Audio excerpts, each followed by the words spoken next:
E aí, galera que se liga no canal Futebol com Luan Manuel e a gente vai falar ainda os desdobramentos sobre o fiasco que foi a seleção brasileira, que vem sendo a seleção brasileira, né? E dessa vez essa vergonha contra a Argentina. Muitos canais já falaram sobre, muitos canais de televisão, sites, YouTube, enfim. E para não ser repetitivo e ser só mais um, vamos tentar fazer uma abordagem aqui diferente sobre o futuro da seleção brasileira, né? E percorrendo alguns pontos que eu vejo que são importantes, né? O primeiro aqui, que vem sendo muito comentado, é a respeito dos técnicos, e vamos então dar uma visão geral aqui sobre as possíveis opções que são vistas, mas a coerência e a realidade, né, as possibilidades, probabilidades de algum desses técnicos assumirem a seleção brasileira, né? A gente tem aqui alguns nomes e a gente começa aqui mostrando o Ancelotti, né, técnico do Real Madrid, que já foi cobiçado, já foi cogitado pela seleção brasileira, diversos rumores, inclusive já foi falado que ele seria o técnico da seleção depois da passagem do Diniz. Enfim, acabou que nada disso era real e volta a ser um nome muito falado. Assim, a gente sabe da capacidade, do sucesso, das conquistas, da liderança, mas é a realidade, pé no chão. Sinceramente, eu não vejo o Ancelotti saindo do Real Madrid, vindo para cá, assumindo o Brasil nesse momento conturbado, precisando dar resultado. Ele que tem uma carreira sólida lá na Europa, acho muito, muito complicado que esse seria atualmente o primeiro nome, né?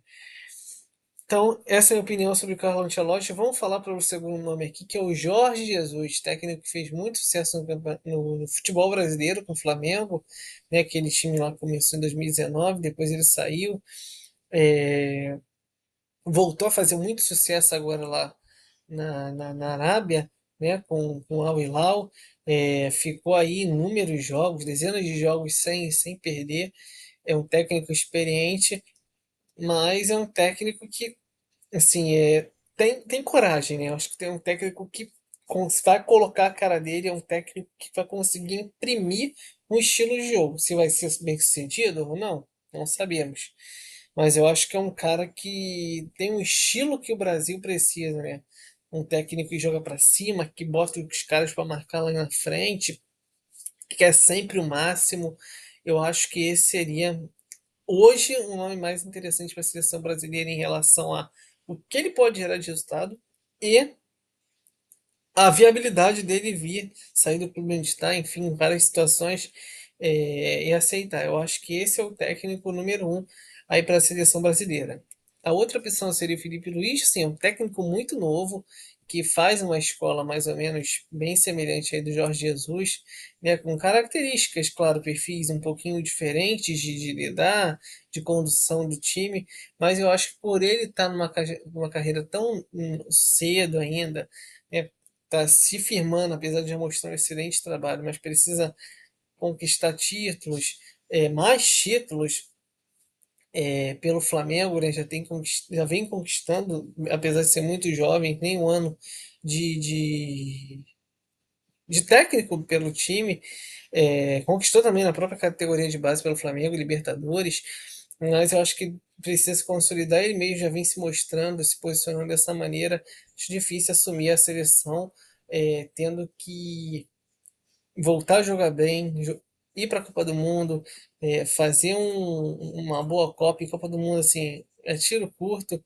Só um ganha, né? A gente sabe que todo mundo quer, mas na verdade um ganha. Então, assim, é difícil, não é fácil na Copa do Mundo. E pela situação do Brasil, hoje aposto de qualquer um é que o Brasil não consiga ser campeão, né? Que tem outras seleções muito, muito na frente.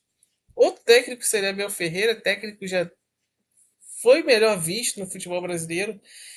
Mas assim, acho que principalmente o torcedor do Palmeiras tem muita crítica sobre Abel.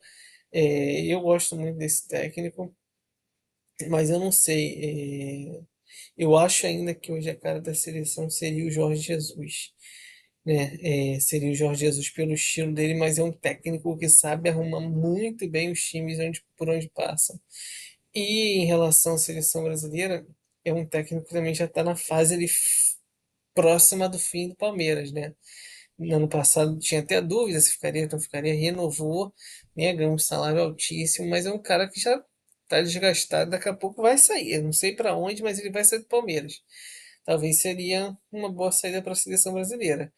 Isso aqui, minha gente, até esses dois técnicos que eu estou falando aqui, com exceção do Felipe Luiz, Jorge Jesus, português, Abel Ferreira, português, até o Ancelotti mostra que o futebol brasileiro passa por um mau momento em relação aos jogadores. Aos jogadores não, os treinadores.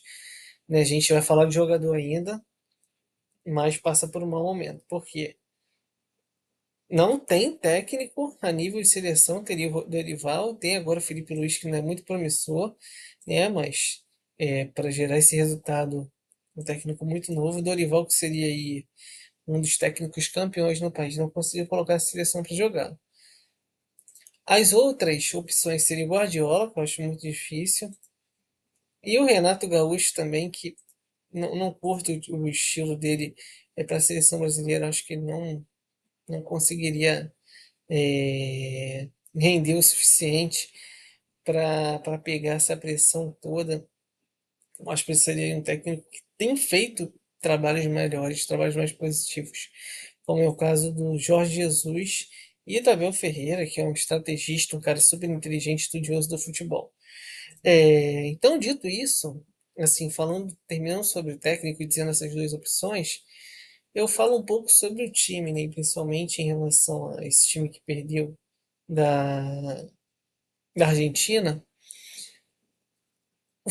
Uma coisa que me incomoda demais é o meio-campo dessa seleção, que há anos não tem meio-campo. Meio-campo é composto por inúmeros volantes e não tem meio criador e o restante são atacantes. Então tem volante, já teve Casemiro, agora tem André, tem Joelinton, tem Bruno Guimarães, tem o próprio Gerson, que chega mais na frente, mas é volante. Enfim, entre outros. E o meia de ligação seria o Paquetá, que não tem jogado mais, ou o Neymar, que também não é esse meia, é um atacante, mas que, pela técnica, pela inteligência, tem qualidade para ser armador.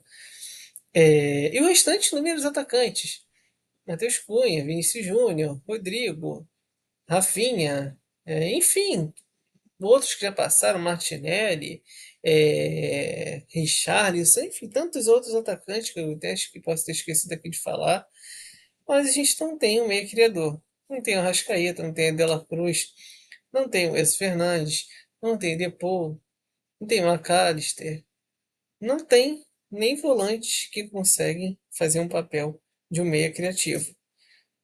E isso é muito ruim, é muito ruim, é muito grave para o Brasil que já teve. Enfim, vamos voltar ao saudosismo.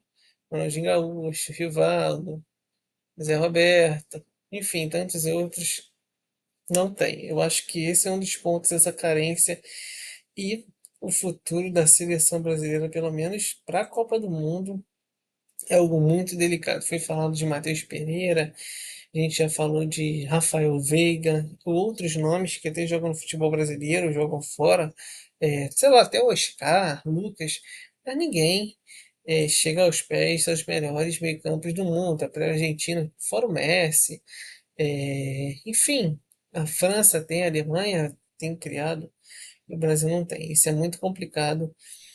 Vejo o futuro da seleção bem difícil e torcendo para que tenha uma melhora e que a seleção volte a, a poder jogar bem, né? Que pelo menos o técnico consiga com essas peças extrair o máximo delas e criar um sistema de jogo, porque isso também está faltando e o seu Dorival tem culpa, ele tem culpa, beleza? Obrigado, até a próxima, curtam, se inscrevam, compartilhem, comentem embaixo o que acharam, valeu!